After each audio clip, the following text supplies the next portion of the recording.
How to redeem Starbucks gift card on DoorDash. To redeem your Starbucks gift card on DoorDash, just open up DoorDash website and make sure that you sign into your account.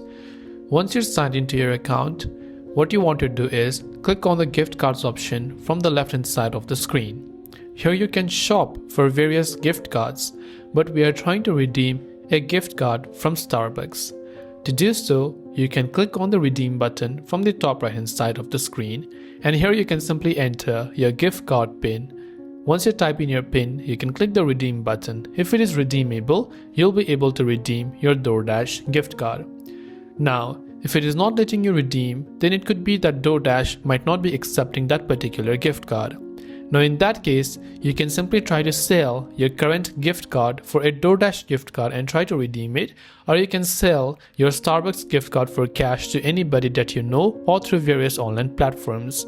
So I hope this video helped you out. If you have got any further questions, feel free to leave them down. Thanks for watching and see you in the next video.